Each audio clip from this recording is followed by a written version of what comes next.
Watch the 2026 Bach High Parade and Firing of the Bombs next weekend right here on Yuba-Sutter.LIVE. I'm Shane Griego. And I'm Ted Langell, Yuba-Sutter.LIVE. Our live parade coverage from Marysville's Chinatown starts just after 11 a.m. on Saturday the 21st. And we'll have the Firing of the Bombs at 4 p.m. Sunday the 22nd from just down the street at First and C. Presented by Comfort Keepers of Yuba-Sutter and Nevada counties. We'll have unscheduled reports from other parts of the Bach High Festival downtown. Couldn't catch the live streams? Watch our replay with festival coverage 7 p.m. Sunday, March 22nd. The 2026 Bach High Parade and Firing of the Bombs, presented by Comfort Keepers of Yuba-Sutter and Nevada counties. Next weekend right here on Yuba-Sutter.LIVE. Yuba-Sutter.LIVE. It's the truth that comes through.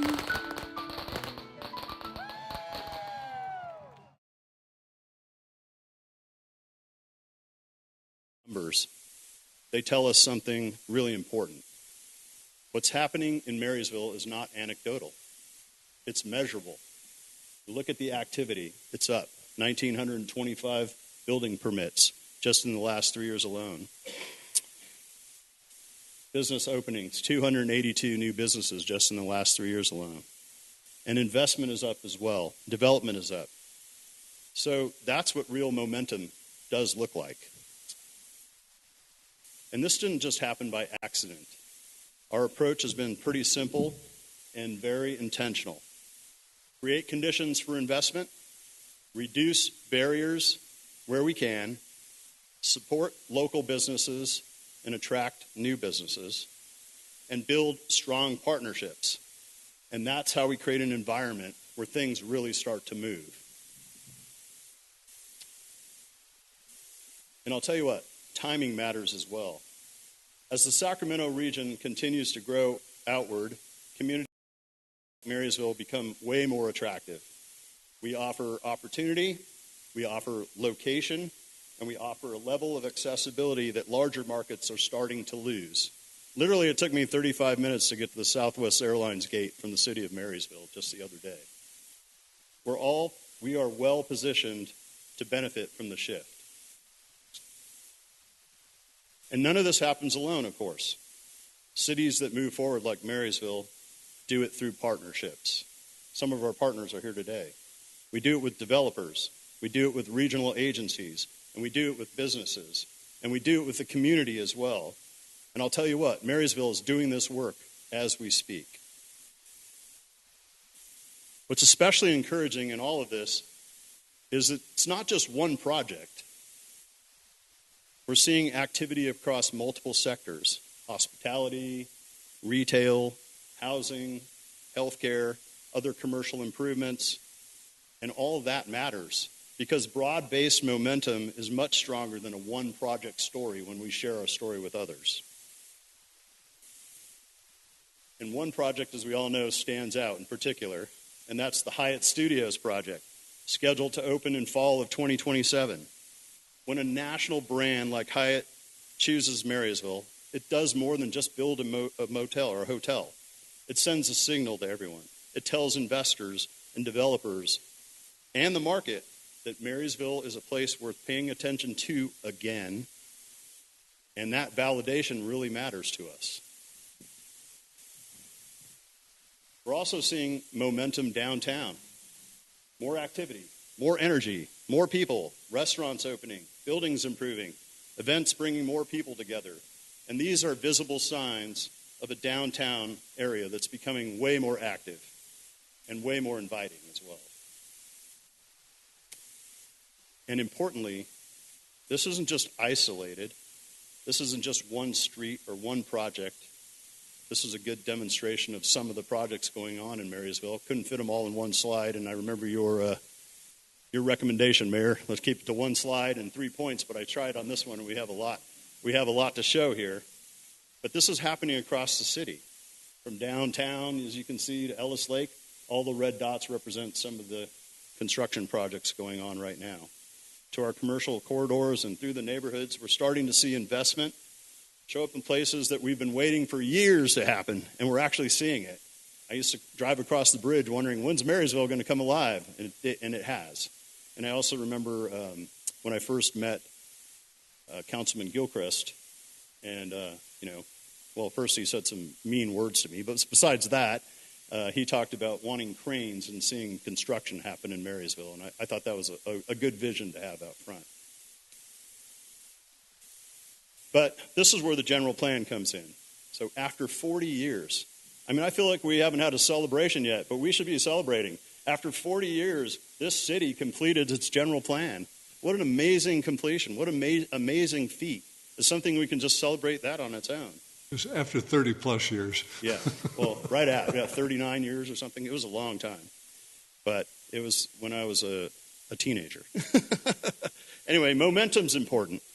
But direction, like the general plan, is just as important. And the general plan helps ensure that Marysville grows, and that it grows in a way that reflects this community's long-term vision. And this isn't just growth happening, it's growth that's being guided by leadership. And this is where the city's role really matters. Private investment follows readiness. Infrastructure matters, roads matter, utilities matter, facilities matter, but planning matters just as much.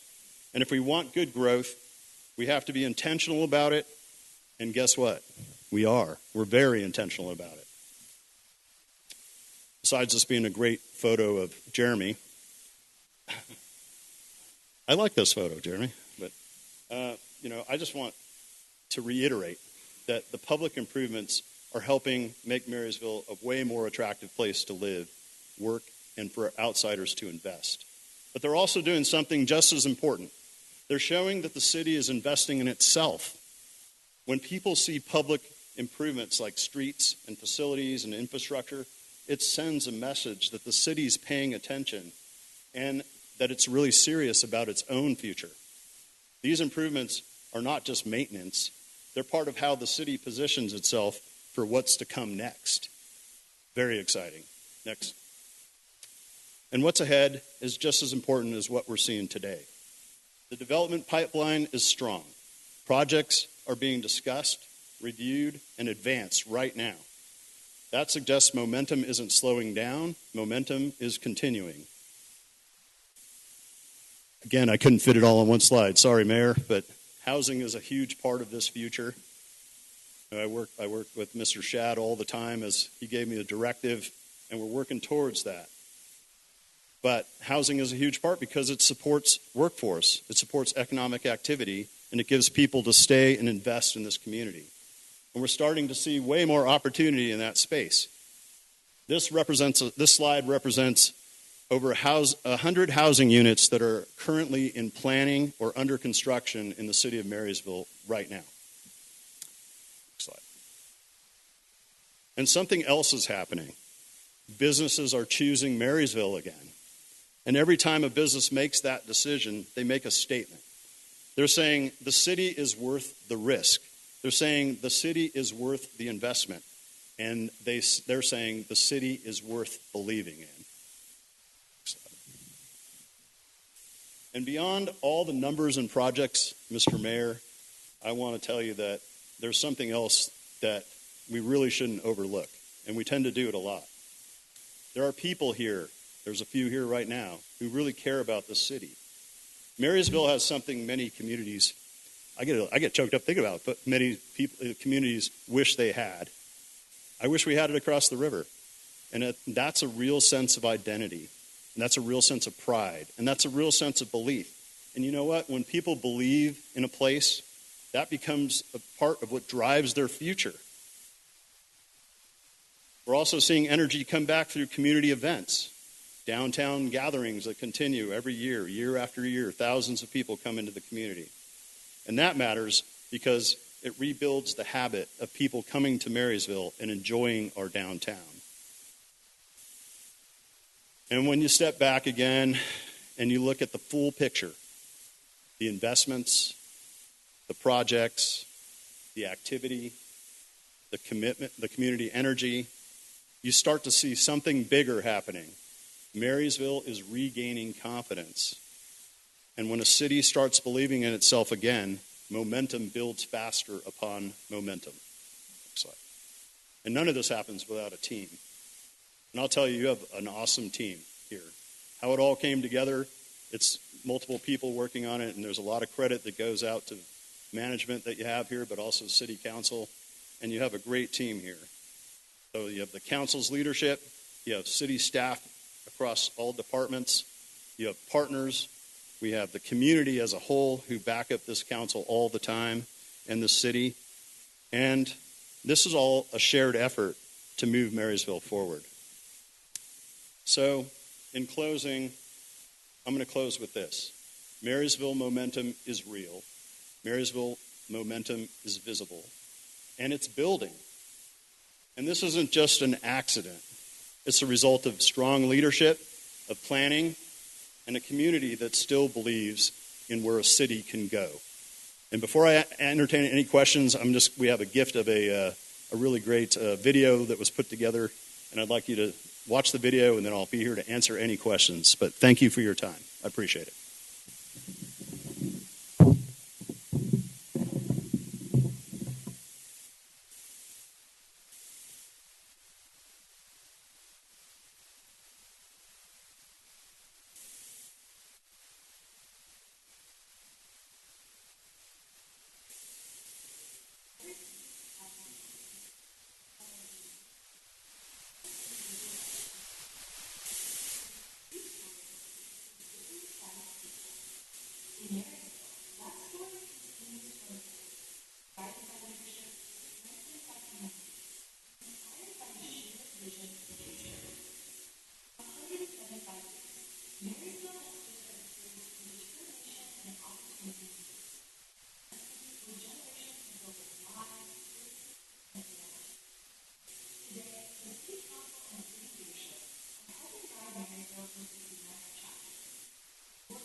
Oh, thank you. Thank you. Thank you.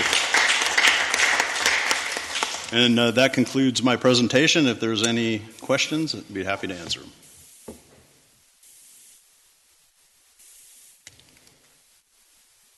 So, through the chair, Dan, thank you for the presentation. It was Sure. It was well done and presented. I just have a mild question, nor do I want to be negative in any way, shape, or form, but you said 282 new businesses within Correct. the city of Marysville. What is that? What's Those that are time new frame? businesses licenses pooled in the city of Marysville in the last 3-year period. 3-year period. Okay. Yeah, So, correct. Majority of those, I don't have the exact numbers, but the majority would have been in 2025.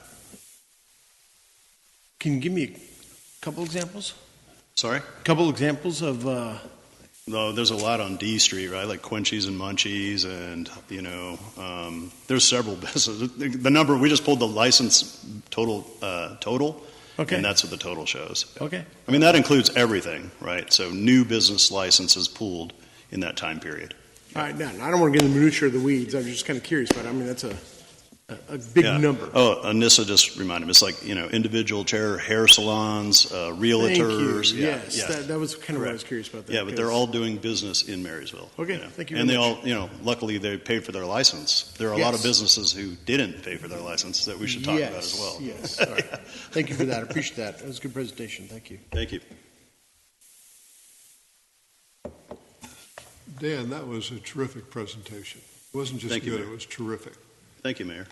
And you hit on something earlier that I've dealt with in the past, and that is developing a business and getting people to recognize that you've really got something going. And there's a saying, and reality precedes perceptions. And so once you get the reality, then you go out and sell the perceptions, and that's a great sales pitch. Great sales pitch. Thank you. You have a lot to be proud of. This is a great city. Well, So. you have a lot to be proud of in putting that together. It was grand, absolutely grand. Thank you. To the chair. Dan, can you put that on social media, that video? Yes, I Thank believe we you. can, right? Yeah, we'll do it. To the chair. Sure. I knew you could do this. Sorry? I knew you could do this. I knew you could pull all of this off. When that Well, mean thank you. thing I said to you, Yeah. I knew what I was doing. Okay. So where are you going to take I this think story? you called me a name.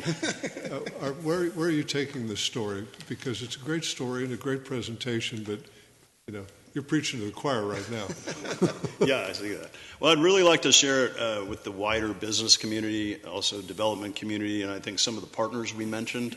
I think it would be a good story to share at the Greater Sacramento Economic Council. I believe it would be a really good story to share with the Business and Builders Association. In Sacramento, they have a large group there that are represented. And I also think it would be something nice to share with the Sacramento Metro Chamber of Commerce, who have a lot of businesses that are involved with that as well. And a lot of service clubs would love to fill their time with a presentation that we do. And when you get a chance, still bird in the hand, the businesses, particularly those highlighted, make sure they see this. Will Make do. sure they see this because they are appreciated, they are celebrated, and therefore promoted. Yes. Yeah, we did set invitations out, but unfortunately they didn't go out till this morning because I was traveling and it was kind of late. But we will make sure that they get to look at it as well. We might give them a copy of the video. I bet you can even talk the Rotary Club into letting you present again. Yeah. Awesome. Thank you, Dan. You bet. Okay, we move forward in the agenda to the Community Consent Calendar Forum. And this is a portion of the agenda where if someone wishes to speak on a matter not on the agenda or in a matter on the consent calendar, they may speak now. Madam Clerk, do we have any speakers? Not at this time. Ricky, you look busy. You want to say something? About anything?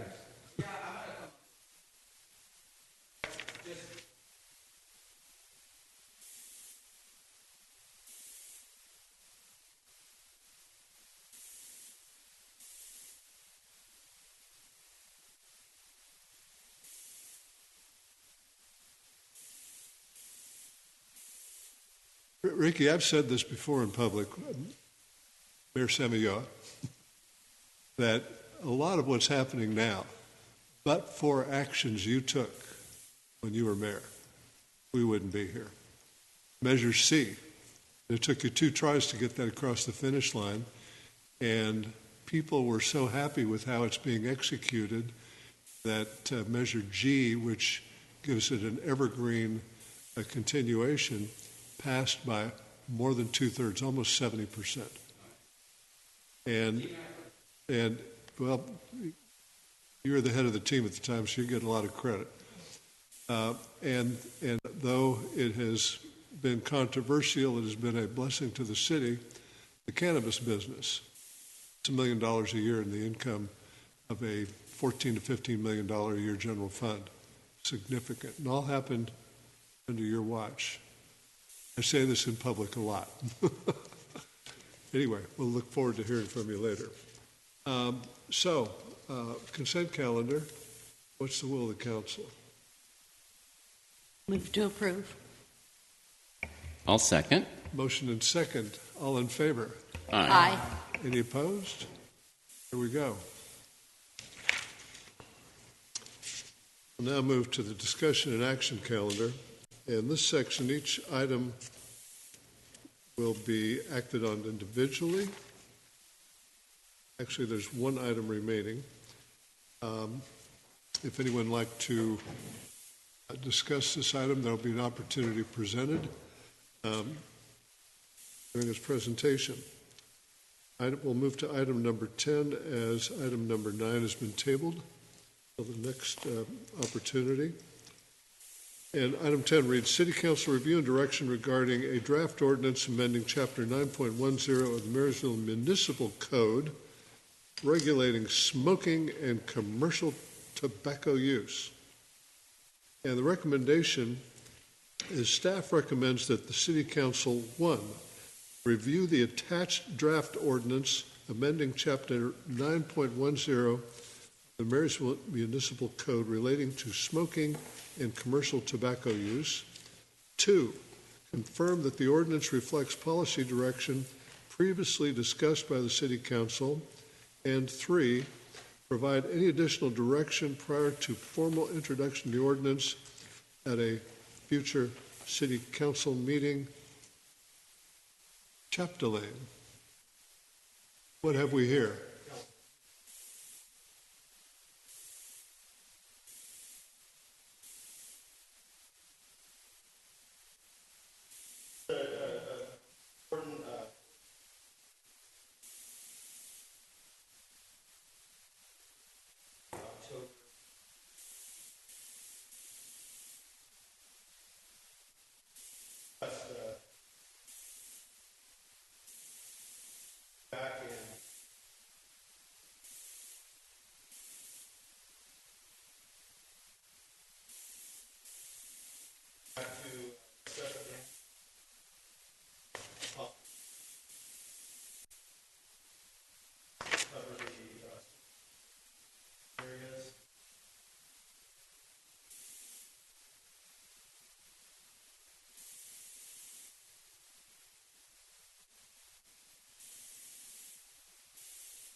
Well, let's have the public comment first.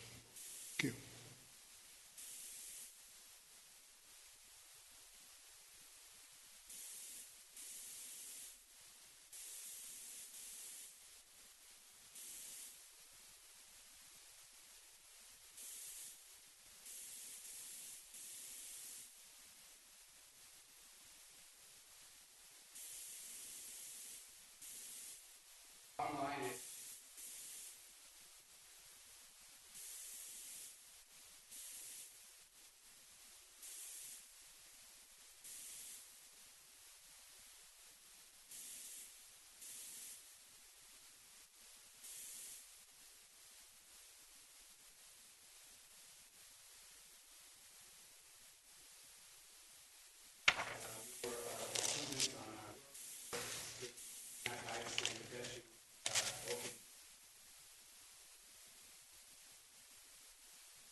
No.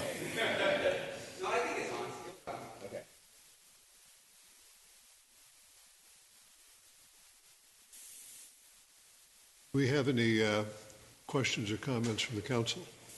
I only have one comment. I just want to thank Blue Zone and the Health and Human Services for the cost, covering the cost of the associated signage for smoke-free. Thank you. Through the chair. So I got a couple questions for either Rick or you, Jeremy. Just to be clear, I'm not a smoker, nor will I ever be a smoker, but I do believe in personal liberties. So I'm kind of curious, maybe I need a little education on what our current ordinance is about smoking in public. Somebody want to help me out with that? I think we're only governed by state law. We have it for parks, right? Currently. Help me. Is that what it is? We have it for parks? I don't know, Jim. Yeah. We do have a current ordinance regarding smoking in public areas, which defines parks and recreational areas as one of those items. City buildings, well, any enclosed area. One of the major changes here is in the revisions is related to what is considered tobacco or smoking, whereas our ordinance did not include cannabis smoking, or did it include vaping, those type of products. That's one of the key elements. I think the other key element is we're now saying at city-sponsored public events, don't allow smoking. Agreed. So, such as the Peach Festival. So, yes, we did have a smoking ordinance in place, but this is augmenting that. And Ricky, if I missed anything. So I have a question beyond that, which I appreciate the clarification, because I vaguely knew that we had an ordinance. But with any rule or ordinance that is made, my concern is whenever you make a rule, how do you enforce said rule?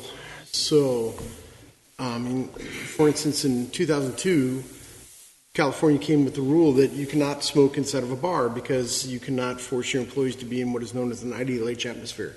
And so that became a law, that cigarettes are no longer enforced in a bar. But when they had a enforcement agency, which was sponsored by the state at that particular point, that enforcement agency said you can allow smoking inside of sequestered room that has its own heating source, its own negative ventilation, and you cannot force your employees to go in there.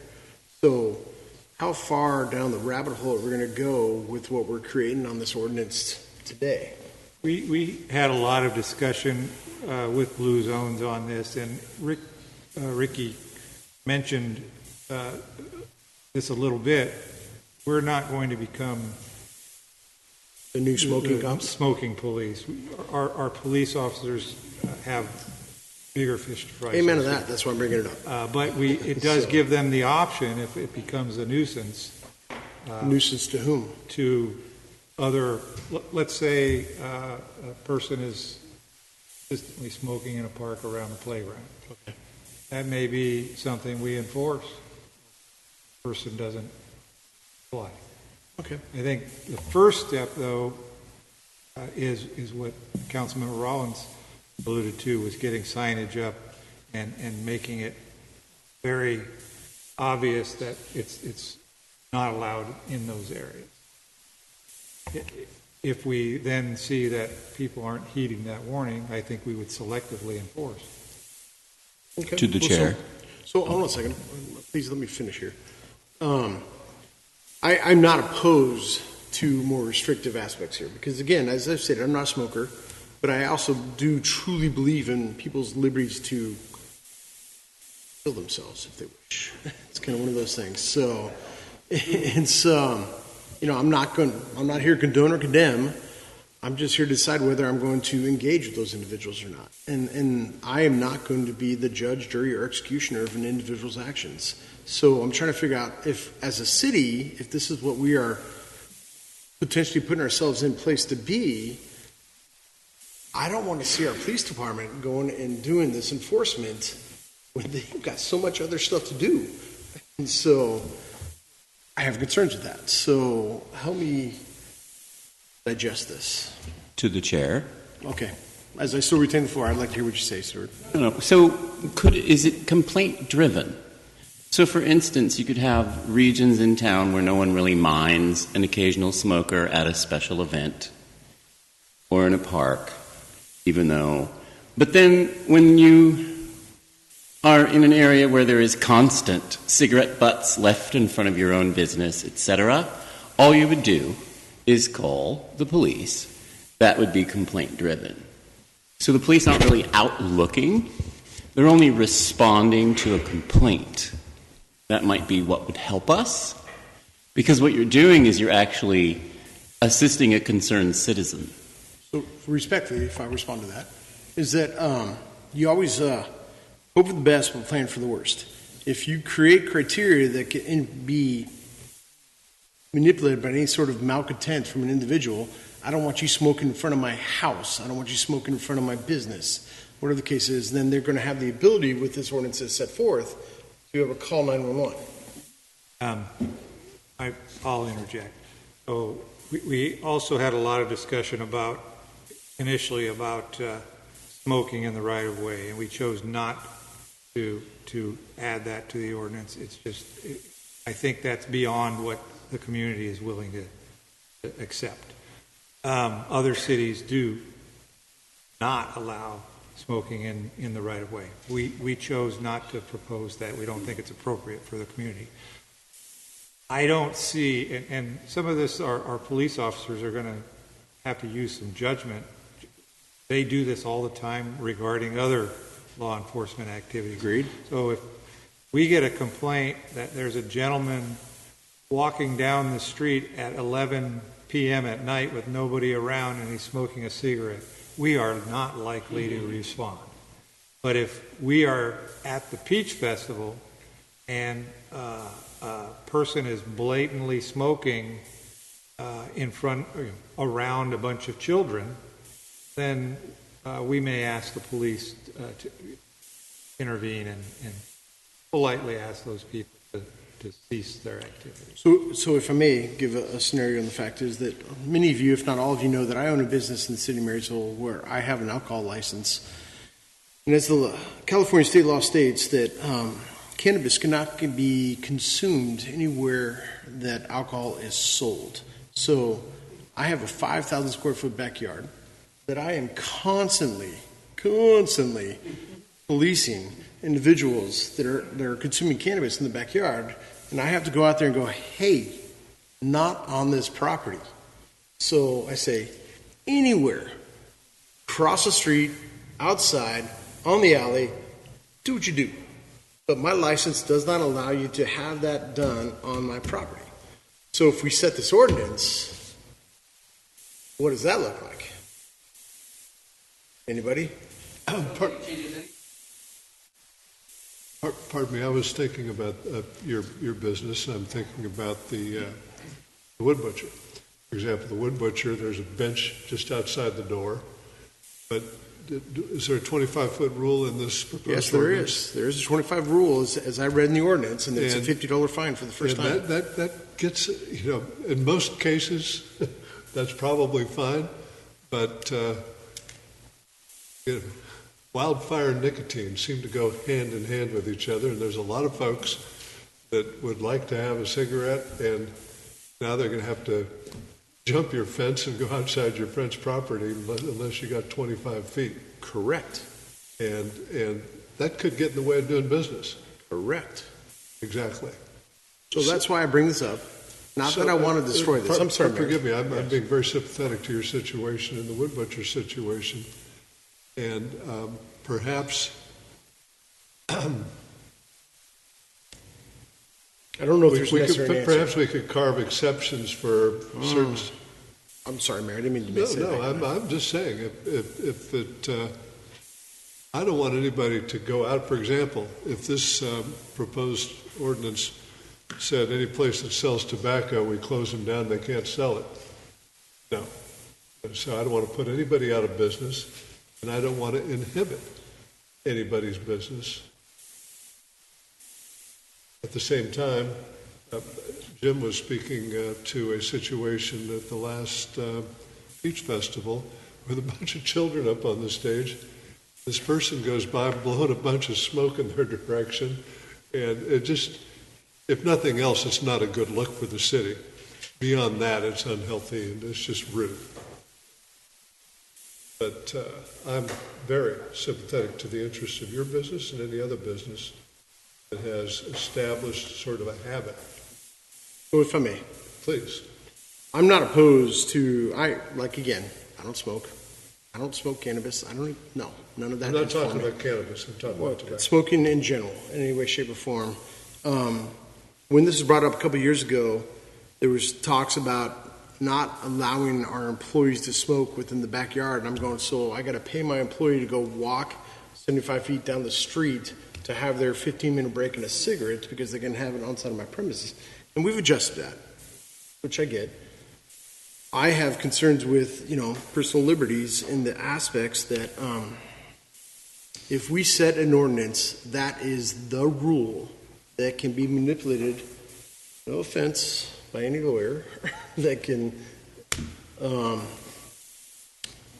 take a different approach to anything that is written. It's pretty black and white when it's printed. So we can go with the fact that it is about complaint driven. Councilman Gilchrist has presented. I look at that, I'm going, cool. Until somebody has a malfeasance and they want to have a complaint on a regular basis upon something that's black and white. So that's where I have some of my concern with some of this. I respect it. I don't want, I guess I am though, having a little bit of a concern with what's being presented.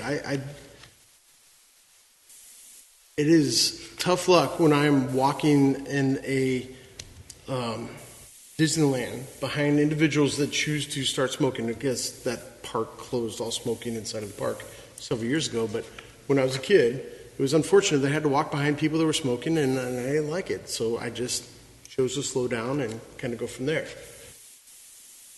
Are we taking away the thought process of individuals by setting a blanket ordinance here? Feedback, conversation.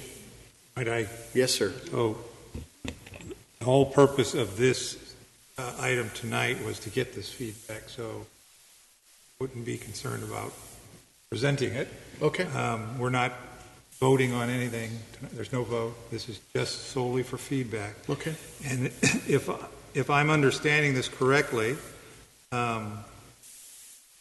pages aren't numbered, but No, and for the record, I appreciate Jim that I read the entire ordinance as it was presented, and there was a lot of stricken out lines of things we talked about last I think time. the one you're keying in on, though, is in 910-040, and smoking in all unenclosed areas shall be prohibited within 25 feet of any area which smoking is prohibited. Now, that's something, unless it's driven by state law, that we have the option of changing, and we can certainly address that. Sure. I mean, my only concern with that is that if we're, and I guess, thank you, Councilman Rollins, I was not 100% aware of the ordinance that we currently had within smoking in our parks, but should a parent decide to go watch their child play baseball in a park, and if they chose to smoke, because that's what their personal life choice is, they can't stand within 25 feet of the park grass line and or sidewalk, which means they got to stand out in the middle street or across the street to watch their kid while they have a cigarette? Correct. So I was like, okay, I'm not a parent. I'm just looking at it from other person's potential perspectives. So, yeah, that kind of strickens down liberties. To the chair. Unless there was a designated smoking area within that ballpark? Again, that would have to be written in a black and white aspect. Then so be it. The staff can designate within public spaces a specific smoking area, which may or may not be included within the city park.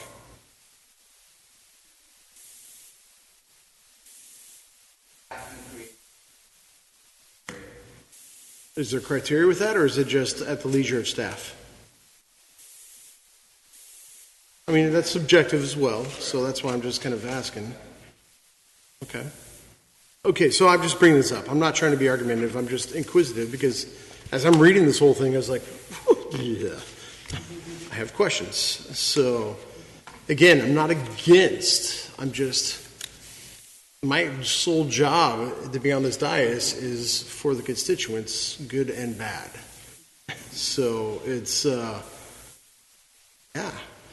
I don't smoke. I've ingested enough smoke in my career as a fireman that I'm probably going to die early.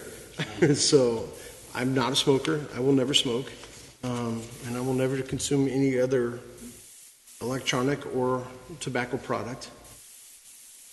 In fairness, I drink a fair amount of beer, but that's different.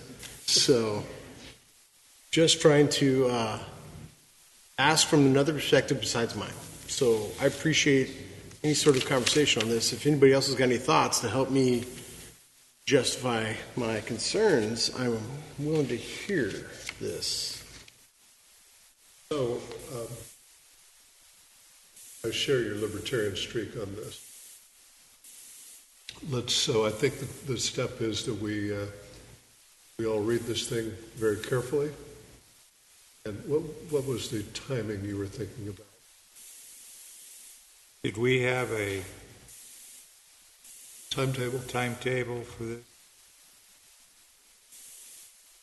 Well, let's not put it off forever. We're more than willing to work and then actually look at about cool. What I'd like to see is I'd like to see any state statutes. Agreed. Agreed. And then consider this in light of that. We should be able to make that. Got a lawyer right here. I bet he can find him. We're recessed 2 weeks from now, so we have a month before the next regularly scheduled meeting, roughly. We could bring it back at that point. We can bring it back for more discussion or final action. I think let's have the flexibility on both because I want to make sure we get everybody's thoughts nailed down, and particularly the input on the state law. I think, yeah, the key thing I think we need to face fairly quickly, state law and the comparison of our ordinance. To understand which ones are driven by the state and which ones we have flexibility. There you go. So, I mean, in fairness to that, thank you for that, and thank you, Mayor. I appreciate that. Regardless of state's driven law on that, I still have a libertarian point of view on the whole thing, but I want to have that presented to us, and we kind of go from there. I have concern by restricting individuals' liberties. We're not judge, juries, or executioners. Individuals have their rights to do what they wish as long as it's legal. And if we set precedents of ordinance and or law, then I also have concern with that. Kind of go from there. So I've made my statement, but somebody else wants to speak out there, Mayor. And public comment might have been done already. To the chair. Okay.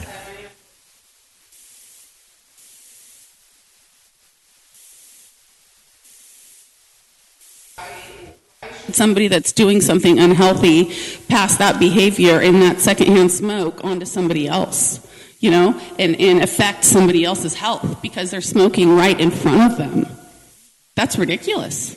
That's why smoking everybody's trying to get rid of smoking. That's why no smoking in airports, no smoking on airplanes, because it is so unhealthy. You know, and we don't want that around our kids, and we should ban it at everywhere in the city of Marysville, 100%.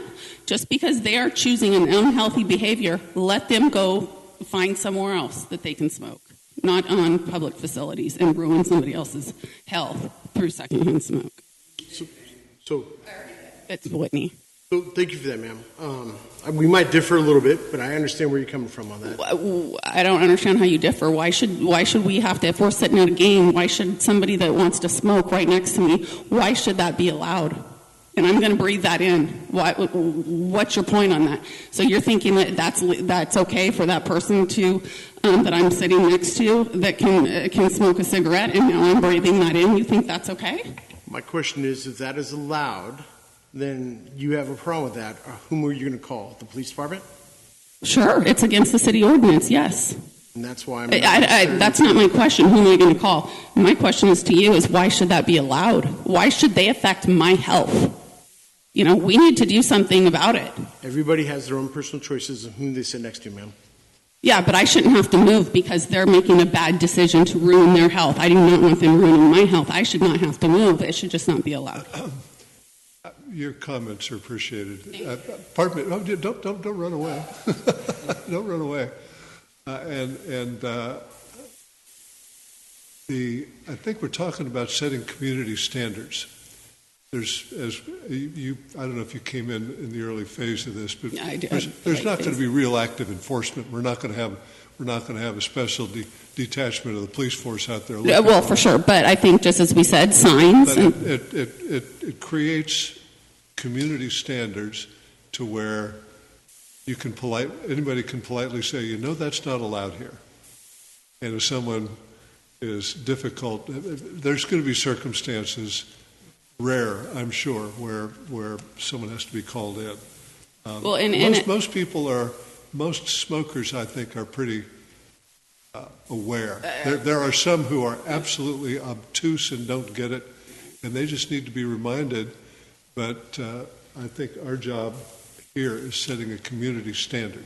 I love that. And, you know, and I'm familiar, my background is public health, and I'm familiar, and I've done some volunteer with the state of California and their anti-smoking policies, the end smoking game. There's so many restrictions. I mean, if you're in an apartment complex, you cannot smoke on your balcony. In your own apartment complex, you cannot smoke on your own balcony, because of the smoke that comes into somebody else's potential, you know, if they're out enjoying their backyard, their balcony, you know, you cannot smoke on, it's illegal. That is somebody's private property, and they've created rules that their tenants cannot restrict from. But correct, that is a California state code. For housing, yes, it is. Yes. But I mean, we were talking about public streets, public parks. And I'm all for it, and I would love to see the signs, and if I can help post them, and, you know, I'm definitely can bring a hammer and go help. Thank you. Yeah. Great. Sir. I do want to clarify, this does not include public street. Recreation facilities. Okay.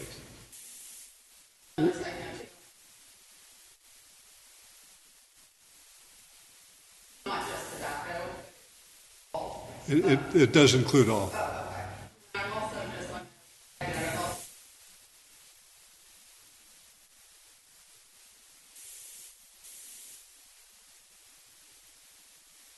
One other issue, which I fully agree, there should be a crackdown on that. And we definitely enforce that. Our police department is constantly auditing those facilities. Which I agree with that. Thank you for being here. One small distinction, though, as I read through this. If you're in a park and there happens to be, it's a park with a roadway in it, that would be considered part of the park and therefore not. Right. The rest of the right-of-way, it did not prohibit smoking in the rest of the street. I mean, you're walking down the street. No prohibition on it. Thank you. To be clear, I didn't want to be difficult. I just wanted to ask a question for clarification on this whole thing. Well, the movement, contrary to smoking, has been working because you just don't see that many people smoking anymore. Fair. I'm old enough to remember restaurants, airplanes, smoking sections in airplanes and what have you. The world has changed. Now people aren't drinking anymore. The wine business, the people in Napa Valley and Sonoma, they're having real problems. Consumption of alcohol is going down. What's happened to this world? Most of it's good, and I say that tongue in cheek. If I may, Mayor, the price of cigarettes might have something to do with it too. Okay, well, we have received this matter. We are all going to take a closer look at it. It'll be on the agenda in the second half of April for further consideration, perhaps final action. And we appreciate the comments, all comments. And we will now move on to the next matter on the agenda.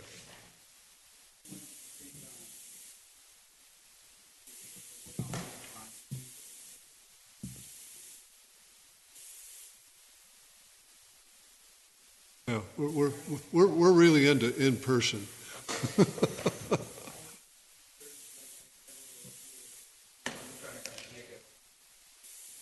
Well,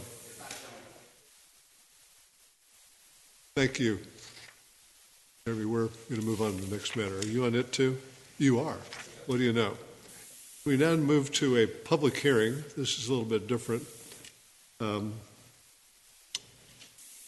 This will be dealt with. There will be opportunities, gavelled opportunities for the public to speak and provide input. Item number 11 on the agenda, public hearing. Application to the Community Development Block Grant Program. And the item reads, receive a staff report, open public hearing, receive comments, close public hearing, and direct staff to process with the submission of a 2025 CDBG, that stands for Community Development Block Grant application for the East Marysville Streets Rehabilitation Project. We're all in favor of streets.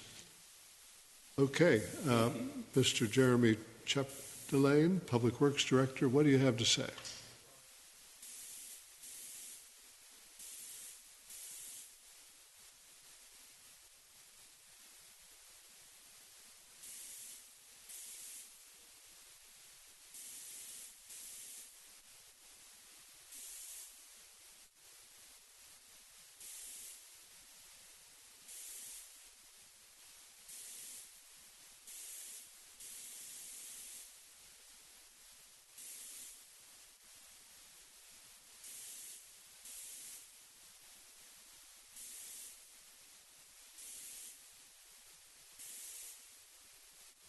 In those areas, but we won't. It's okay.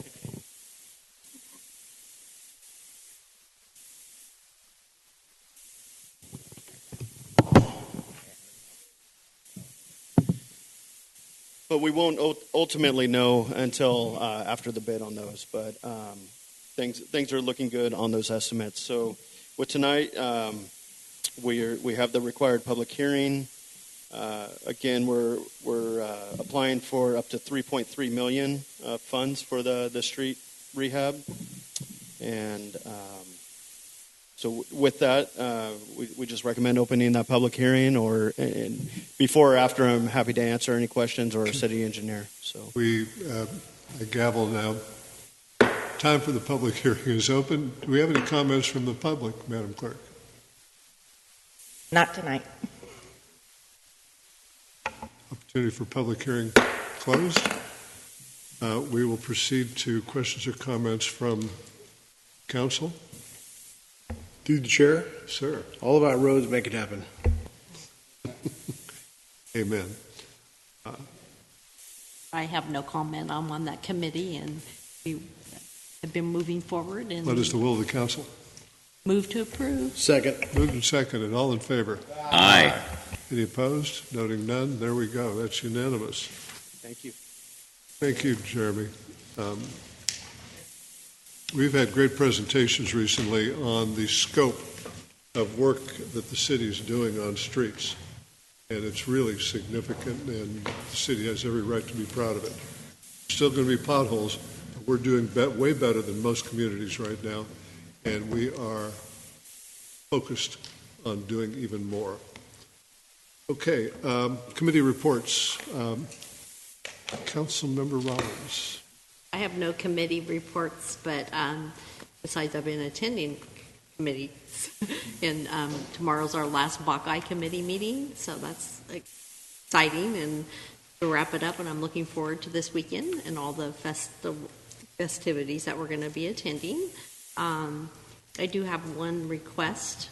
Either Jim or Jeremy that you can provide an update on the activation dates for the 14th Street traffic light, which is expected to be active for a couple of weeks. If you can make sure that gets published in social media, so maybe the council here doesn't get 100 calls, because people are not in favor of that light being activated. But I know we have to do it for the study. So if you could maybe just give us a briefing on that, I'd appreciate it. Okay. Okay.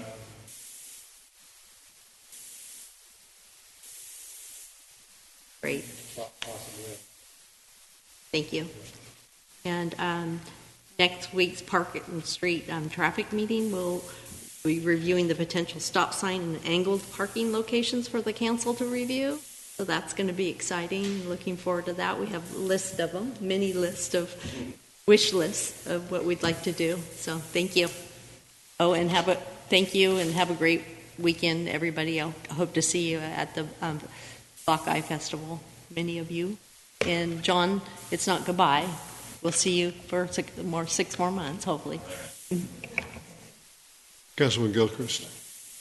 I have no committee reports at this time, Mr. Mayor. However, I am going to, as always, thank my city manager and his staff for doing an outstanding job making this place look fantastic. I am so proud when I come back to Marysville after I leave town for a while and see how beautiful everything looks.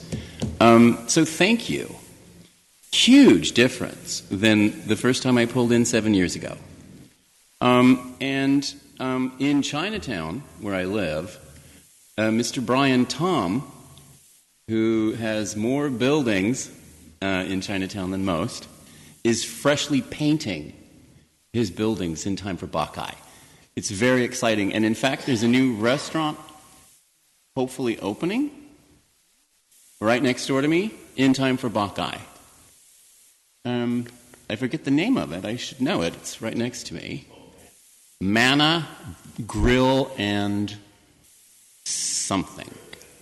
Yes, and I understand they received their approval. Very exciting. Thank you. That I thank you for the most. We now have one more place to eat. Wasn't that Mama's Place way back in the day? No, that was on the other side. That was Ong's takeout. Oh, it was on your side of the street. Yeah, no, I have a business card of the original. Yeah. So thank you. Councilman Hudson. So I too have no committee reports. I just want to say thank you to our staff for the diligence and the work. MPD, you guys are stupid busy. So thank you for the work you guys do. And I appreciate Marysville Fire, and I hear the sirens as I still live in the hub of the center of Marysville, and I hear the sirens on a regular basis. So I thank you for all you guys' work, and the city staff. You guys just bringing it together and presenting it. Although I did somehow miss a closed session email somehow, Maggie. That's, just jab me a little bit. It's all good. Okay, but I just want to say thank you to everybody. Yes, as Councilman Rollins pointed out, this is Buckeye weekend. It's the oldest parade in the state of California, as I once heard it. It'll be a big event starting Friday night, going Saturday, and I truly hope that our fellow council member Bruce Buttacvoli, who had a run-in with a ladder, gets better. As I've fallen off a couple ladders myself in my career, it hurts. It's harder and harder to heal after you do that. I hope he's going to be able to make it in the parade, because I'm not going to the parade by myself. So, that also being said, on Sunday we are doing. Let me rephrase that. The Chinese community is doing a lot of cultural events when it comes to Muay Thai demonstrations, car show, the 3rd annual rib cook-off contest, which I am working with Councilman Rollins on. She's going to be the person selling. I'm just doing all logistics. She could be the person taking your money. And we've got 6 teams that are going to be competing. And People's Choice is going to be an option. And first, second, third, and People's Choice, and we kind of go from there. So it's a good weekend event for the city of Marysville, and a very historic event. So I hope that everybody comes out and has a good time. And anybody who wants to take over the logistics of that next year, we'll give it to you. So thank you very much. Thank you. Particularly happy to see Sergeant Souza here tonight. He's one of my faves, truly. And I'm very happy that I just got a notice today. I've been trying to get my little black roadster ready to go. It'll be ready. It'll cost a mint when I bail out of the Porsche dealer, but it'll be ready. And I'll never forget the first time I took my car in a parade. I felt absolutely stupid. Why would anybody care if I'm in a damn parade? Right? People wave, and I wave back, and it's a celebration. It really is a celebration. I'm representing the city, and it's fun. It's fun to be involved in that, and Marysville knows how to do parades. Christmas parade, Veterans Day parade, and the Bach Kai parade, and the Peach Festival. Am I leaving anything out? 4th of July over in Beckworth Park. A great-great-grandfather and James Beckworth rode together. I have family history on that. They're both in the cattle business at the time. Anyway, I'm looking forward to the Bach Kai parade. Madam Clerk, any council correspondence? Not tonight. Thank you, ma'am. Mr. City Manager. 4 items. First of all, Buckeye Parade. Parade itself is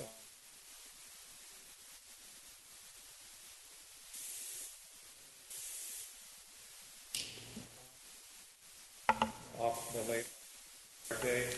Jim, sorry, can you turn your mic on? Thank you. With a bench dedication in Veterans Park, and that'll take place at 8:30 on the 26th. So appreciate everybody coming and honoring him. A ribbon cutting for L&L uniform scheduled for 3/24, and that is at 431 D Street at 11 a.m. And then another exciting tidbit of news, we were approached by the Union Pacific folks. They are intending to bring a steam locomotive, one of the largest, if not the largest steam locomotives in the world, Big Boy 4014, through Marysville, and we are going to be talking logistics with them here very soon, and I've already asked them if they can stop in front of Stassi's. I think that's Stassi's. Stassi's. Thank you. Shad. We'll get it You'll get it right, eventually. yes. Anyway, I think there's no more appropriate place to have a whistle stop than Stassi's 4th Ward. So we'll see how that goes. And that's all I had. Thank you. And let's see, the next meeting of the Marysville City Council will be Tuesday, April 21st, 2026 at 6 p.m. The April 7th council meeting has been recessed. Thank you all. We are now adjourned. Watch the 2026 Bach High Parade and firing of the bombs next weekend right here on Yuba-Sutter.LIVE. I'm Shane Griego. And I'm Ted Langell, Yuba-Sutter.LIVE. Our live parade coverage from Marysville's Chinatown starts just after 11 a.m. on Saturday the 21st. And we'll have the firing of the bombs at 4 p.m. Sunday the 22nd from just down the street at 1st and C. presented by Comfort Keepers of Yuba-Sutter and Nevada counties. We'll have unscheduled reports from other parts of the Bacchae Festival downtown. Couldn't catch the live streams? Watch our replay with festival coverage 7 p.m. Sunday, March 22nd. The 2026 Bacchae Parade and Firing of the Bombs, presented by Comfort Keepers of Yuba-Sutter and Nevada counties. Next weekend, right here on Yuba-Sutter.LIVE. Yuba-Sutter.LIVE. It's the truth that comes through. Hi, I'm Neil Goforth of Comfort Keepers of Yuba, Sutter, and Nevada counties. Caring for elders or even yourself has challenges. Comfort Keepers of Yuba, Sutter, and Nevada counties can help you address today's issues and plan for tomorrow with in-home and specialized care for you or your family members. Call us at 530-749-8800. Comfort Keepers of Yuba, Sutter, and Nevada counties.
Yuba-Sutter.LIVE. It's the truth that comes through.